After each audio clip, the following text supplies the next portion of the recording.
The last big show of the year. Was it worth it? Let's find out. Welcome back to another video. This really popped when I saw it. That to me is a monster increase. Again, this book got hot. This book is ready to go higher. So let's jump right into it. We are back today with another statue review from Diamond Select Toys. Without further ado, let's get into the review.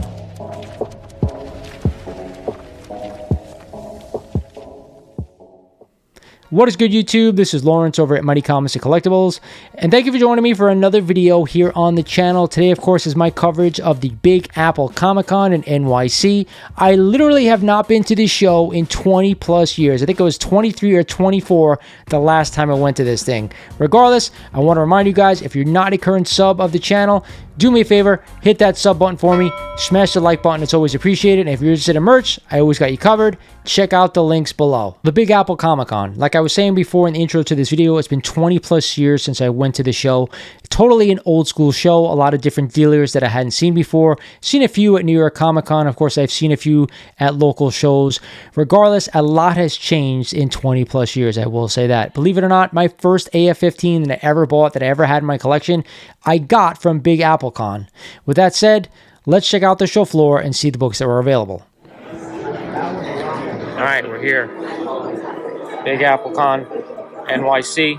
It's been 20 years since I've been to this show. No joke. 20 plus years. So we're going to check it out, see what they got. Haven't been in a while.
Alright, we're walking into the meat of the show now.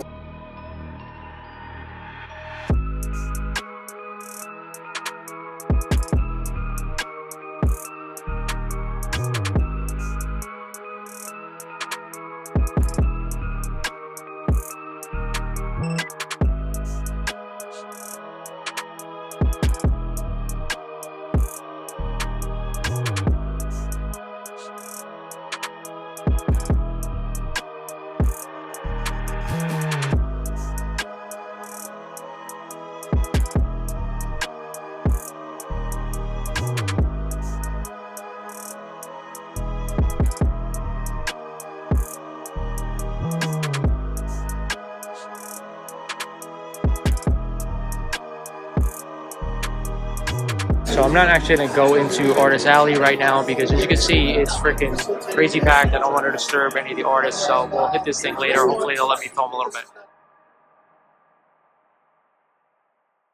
This is what we want, right? This is the meat of the room, comics. That's why we're here.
A lot of good books here so far that I see. We're gonna, like I said, do our due diligence, look around, check all the walls. That's what I usually do when I come to a show before I start looking in depth. So as you can see, a lot of great books.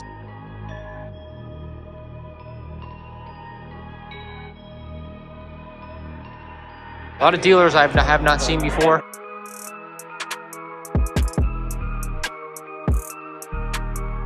What's up, Lawrence? How you We all know who he is. What's going on, bro? How are you? Good seeing you.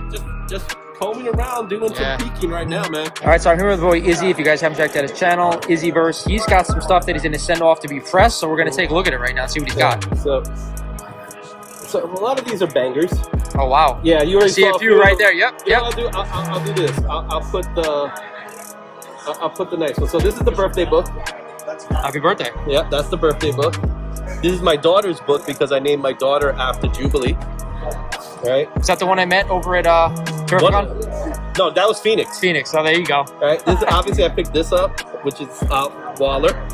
Now this is one of my childhood books, so it needs a heavy pressing. Yeah. But it's not. There's no way this is gonna be even in the 9 range or 8 range. So I'm thinking more of a 5 or something. But this is more of a personal thing. Yeah, you've had it forever. Newsstand. And that's where I got it from. Yep. So this one I recently picked up from my friend DJ Link. So that's the first. That looks like a nice copy. Yeah, it's a nice copy.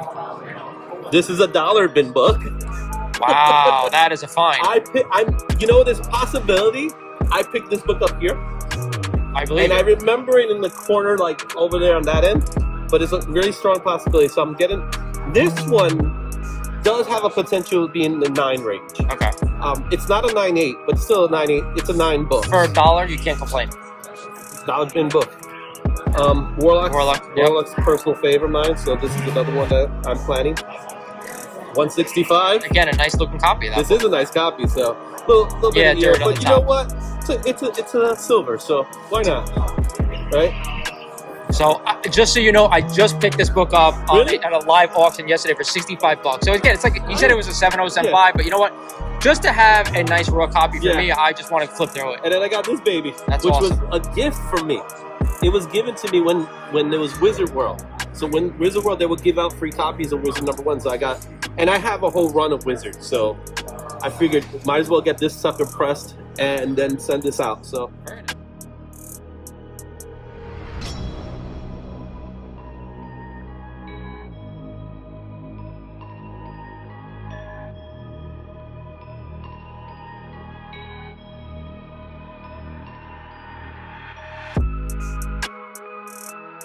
A lot of nice books, some original art for you guys. Yeah, I just don't like the randomness of when I gotta go. I think the original art right now is really all the rage, where a lot of the investment money is going to right now.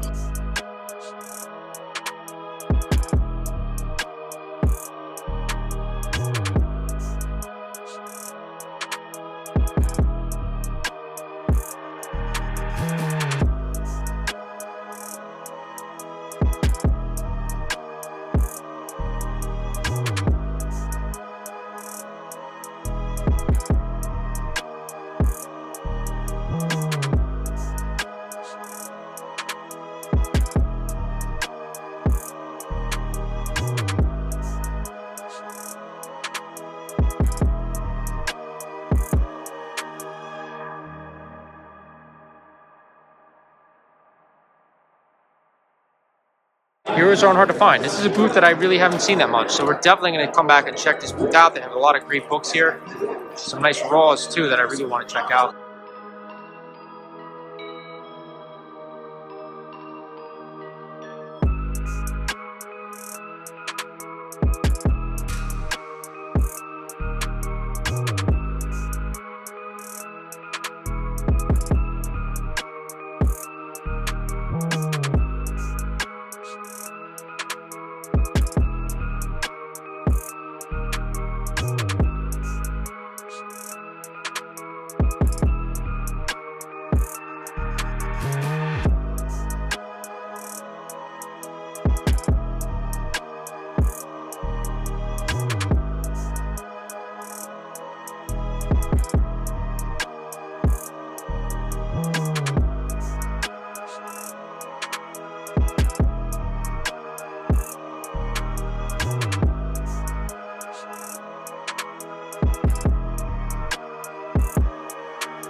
You guys want to talk about bangers? Raw bangers? Look at this.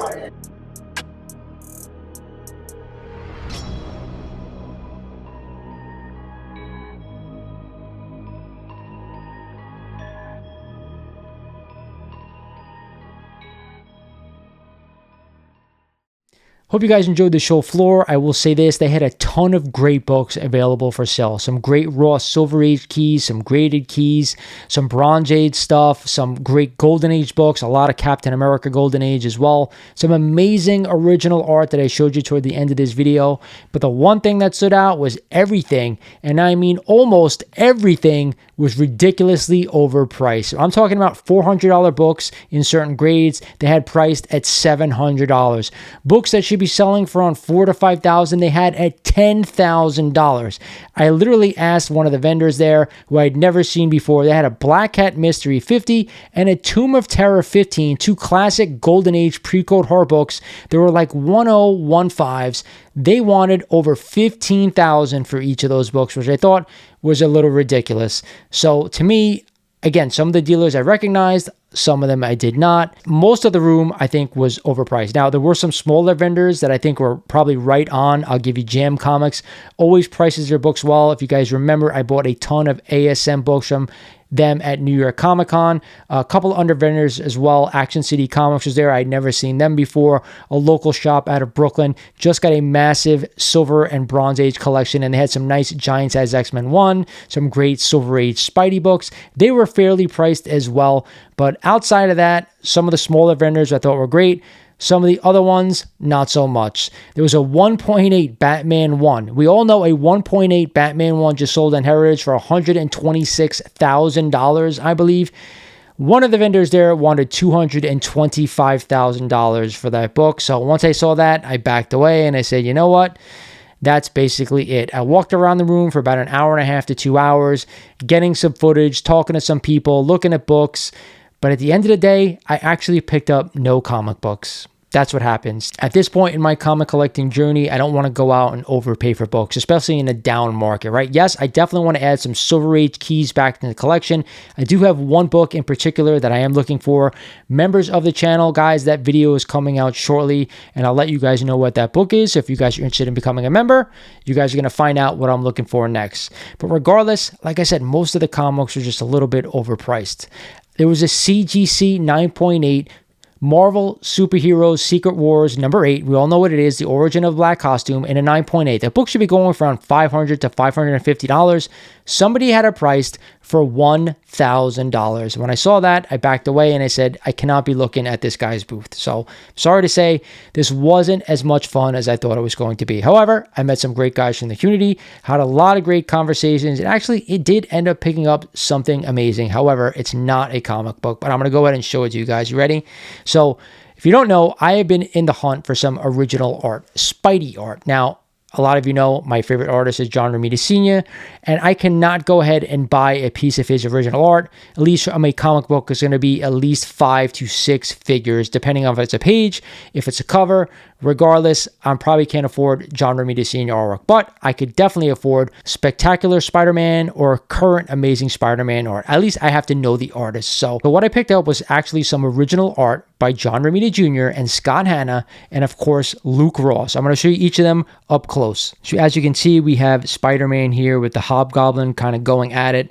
Some great box frames. This is from Amazing Spider-Man, issue number 13, page number 9. Again, penciled by John Romita Jr. and Scott Hanna.